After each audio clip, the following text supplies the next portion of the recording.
সম্মানিত দর্শক, আসসালামু আলাইকুম ওয়া রাহমাতুল্লাহি ওয়া বারাকাতুহু। নতুন একটি ভিডিওতে সবাইকে স্বাগত জানাচ্ছি। আশা করছি সকলেই ভালো এবং সুস্থ আছেন। তো বন্ধুরা, ইতিমধ্যেই আপনারা স্ক্রিনে দেখতে পাচ্ছেন একটি কুকুর তার ছানাগুলোকে দুগ্ধ দান করছেন। আসলে আমার এই ভিডিওটা করার উদ্দেশ্য এটা না। ভিডিওটি শুরু থেকে শেষ পর্যন্ত দেখুন, কিছু ইনফরমেশন আপনাদের সাথে শেয়ার করব যেগুলো আপনাদের জন্য উপকারে আসবে বলে আমি মনে করি। তো বন্ধুরা, কুকুরের ভিতরে এমন কিছু গুণাবলী রয়েছে যে গুণাবলী যদি আমরা আমাদের ভিতরে নেই বা মানুষ যদি সেই গুণাবলী গ্রহণ করে তাহলে একজন মুমিন হওয়া সম্ভব।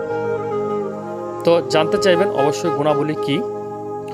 তো প্রথম যেই গুণাবলীটির কথা আমি উল্লেখ করব সেটা হচ্ছে কুকুরের ভিতরে দেখবেন প্রভুত্ব জিনিসটা ব্যাপক আকারে রয়েছে। আপনি একটি কুকুরকে যদি একদিনও কোনো খাবার দেন বা খাওয়ান কোনো কিছু, দেখবেন সেই কুকুরটি আপনাকে দেখলেই আপনার কাছে ছুটে আসবে এবং ল্যাজ নাড়াতে থাকবে এবং মুখকে এবং চপচপ করা শুরু করবে, মনে হবে যে আপনি তার কাছের কোনো ব্যক্তি।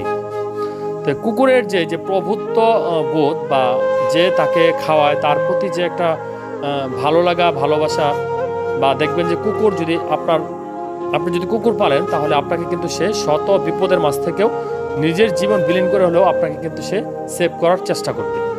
তো আমরা যদি আমাদের প্র্যাকটিক্যাল লাইফে আমাদের সৃষ্টিকর্তা বা আমাদের প্রভু, যিনি আমাদেরকে এত সুন্দর করে লালন পালন করেছেন, খাবার দাবার খাওয়াচ্ছেন, পৃথিবীতে এত অন্যায় করার পরও যিনি আমাদেরকে ভালো রেখেছেন, তার যদি এভাবে আনুগত্য করতাম তাহলে কিন্তু আমরা মুমিন হয়ে যেতাম।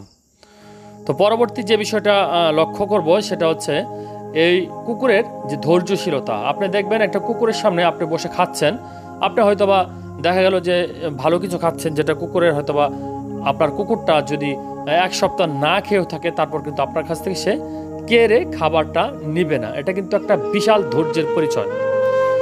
আপনি খাবার খাচ্ছেন আর কুকুর বসে রয়েছে, ক্ষুধার্ত কুকুর, সে কিন্তু শুধু চেয়েই থাকবে।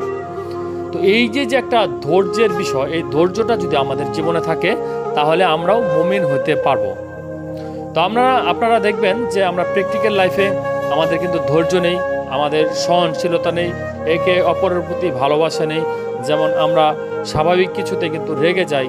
তো যদি আমাদের ভিতরে ধৈর্য থাকতো, সহনশীলতা থাকতো তাহলে কিন্তু দেশে আইন আদালত বা পুলিশ, জেল হাজত এত কিছু প্রয়োজন পড়তো না। তো বন্ধুরা, এই যে দুইটি গুণের কথা বললাম, এই দুইটি গুণই আমার কাছে ভীষণভাবে ভালো লেগেছে। তো আপনার আশেপাশে দেখবেন কুকুর রয়েছে এবং কুকুরের কিন্তু বেশ একটা গুরুত্বপূর্ণ বিষয় রয়েছে। আপনার বাসায় যদি কুকুর থাকে সেক্ষেত্রে কিন্তু সে যে ব্যাকটেরিয়াটা দেয় সেই ব্যাকটেরিয়া মানুষের জন্য উপকারী, যা অকাল মৃত্যুতে অনেকটাই হেল্প করে। 33% অকাল মৃত্যু হয়, কম বয়সে মানুষ মারা যায় না।